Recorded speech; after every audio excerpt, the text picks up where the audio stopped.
အဲ့ဒါဘုံခုဆိုတာလေးကိုတိတိကျကျလေးနားထောင်ပြီးလို့ရှိရင်အဲ့ဒါလေးကိုရအောင်ဆိုတဲ့ရမယ်ကြက်မှတ်ရမယ်ပေါ့နော်ကြက်တဲ့အဆင့်ဒီမရောက်ပါဘူးလွယ်လွယ်လေးမြမာနဲ့လို့တတ္တဝါဟူသည်မြတို့သည်ဘေးရန်ကင်းကွာကိုစိတ်နှဖျားကျမ်းမာချမ်းသာကြပါစေရပြီဒီလောက်ဆိုနော်အပေါ်ကနေစဆင်းလာတာတတ္တဝါကိုအာယုံပြုတဲ့နေရာမှာမြမာနတ်လူတတ္တဝါဟူသည်မြတို့သည်ဆိုတာအပေပုံသားတွေကိုရည်ရွယ်တာကုံသွားတယ်နော်မြမာနတ်လူတတ္တဝါဟူသည်မြတို့သည်ဘေးရန်ကင်းကွာကိုစိတ်နှဖျားကျမ်းမာချမ်းသာကြပါစေဟုတ်လားအဲ့လိုမေတ္တာပြုတဲ့နေရာမှာဒါလေးကိုထခထခဘုံဘုံကရွတ်စေခြင်းတယ်ဟုတ်လားအဲ့လိုရွတ်ဆိုတဲ့အခါမှာကိုယ့်ရဲ့စိတ်ကစောစောကပြောသလိုဘေးရန်ကင်းစေခြင်းနဲ့စိတ်ဆန္ဒကျမ်းမာရေးကောင်းစေခြင်းနဲ့စိတ်ဆန္ဒစိတ်ချမ်းသာစေခြင်းနဲ့စိတ်ဆန္ဒအကြီးအကျယ်ရှိရမယ်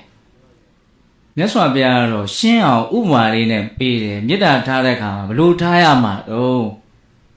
ပေးတဲ့တို့အမြဲတမ်းရွတ်နေကြဖြစ်ပါလိမ့်မယ်မေတ္တာတုတ်ထဲမှာမာတာယထာနိယံပုဒ္ဒမာယုတာဧကပုဒ္ဒမနုရခေ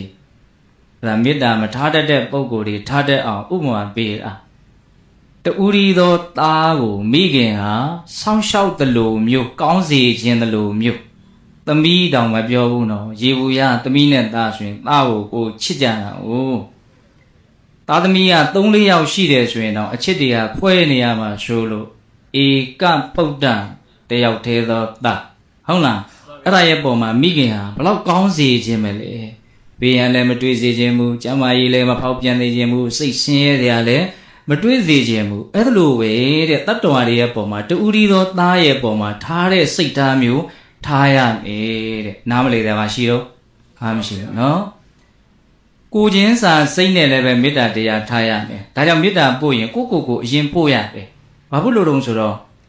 ကိုဘလောက်ဘေးရန်ကင်းကျင်တယ်လေဆိုတာကိုစဉ်းစားမိခြင်းဟာတတ္တဝါတွေလည်းဘေးရန်ကင်းကျင်ကြမှာပဲဆိုတဲ့အတွေးကိုပေါက်စေတယ်ကိုဘလောက်ကျမ်းမာရေးဖောက်ပြန်တာကိုကြောက်တယ်လေကျမ်းမာရေးကောင်းကျင်တယ်လေကိုဘလောက်စိတ်ဆင်းရဲမှုကိုကြောက်တယ်လေစိတ်ချမ်းသာခြင်းတယ်လေအဲ့ဒါကိုစဉ်းစားလိုက်ရင်တတ္တဝါတွေအကုန်လုံးလည်းပဲကိုလိုပဲဆိုတဲ့စိတ်ထားလေးနဲ့နော်အခြေခံဒီအမြင်လေးတွေရှိရမယ်ဟုတ်လားမေတ္တာပို့တော့မယ်ဆိုရင်အဲ့ဒါကိုကြိုးစားရမယ်မေတ္တာကိုခြုံရမယ်ကိုယ့်ရဲ့စိတ်နှလုံးကိုဘေးတွေအန္တရာယ်တွေဝင်ပြီးတော့မနှိမ့်ဆက်ဖို့လုံခြုံတယ်ဆိုတာပြီးတော့ဘုံဘုံအဓိပ္ပာယ်အကျယ်ပြောပါမယ်ကိုကမေတ္တာပို့နည်းလေးကိုအရင်ပြောနေတာဟုတ်လားမေတ္တာဘလို့ပို့မှာတော့ခုနကတော့စာပိုက်လေးကိုရအောင်ဆိုရမယ်မြမာနဲ့လူတတ္တဝါဟူသည်မြတို့သည်ဘေးရန်ကင်းကွာကိုစိတ်နှဖျားကျမ်းမာချမ်းသာကြပါစေပတိတစီချလိုက်လက်ချိုးရင်လည်းချိုးပတိတစ်ပတ်ဆိုရင်108ခေါက်ဖြစ်မယ်နော်ကြိုးစားမယ်လို့အမခံနိုင်မလားအဲ့ဒီဂတိလေးမြန်ပေးနိုင်မလားလုပ်ကြည့်နော်ပြီးရင်မေတ္တာတရားကိုယ်ဘယ်လောက်ထိလုံခြုံအောင်စောင့်ရှောက်တယ်လဲဆိုတာကိုကိုယ်တိုင်တွေ့ရလိမ့်မယ်ဒီနေရာမှာလုံခြုံအောင်စောင့်ရှောက်တယ်ဆိုတာကနှစ်ပိုင်းရှိတယ်ပြင်ဘက်ကမျက်စိနဲ့မြင်ရတဲ့ကြောက်မက်ဖွယ်ရာဘေးဆိုးအန္တရာယ်ဆိုမကြမရအောင်ကာကွယ်စောင့်ရှောက်နိုင်စွမ်းရှိတယ်လို့လည်းမြတ်စွာဘုရားအတိလင်းဟောတယ်မေတ္တာရဲ့အစွမ်းတတ္တိကိုပြောတဲ့နေရာမှာတစ်ဖက်မှာလည်းပဲဒီအတွင်းစိတ်ကိုဘေးဖြစ်စေတဲ့အန္တရာယ်ဖြစ်စေတဲ့ကြောက်မက်ဖွယ်ရာຢာကဒေါသမောဟအစရှိတဲ့ရန်သူတို့ရဲ့နှိပ်စက်ခံရခြင်းမှလည်းပဲလုံခြုံအောင်စောင့်ရှောက်နိုင်စွမ်းရှိနေသေးတယ်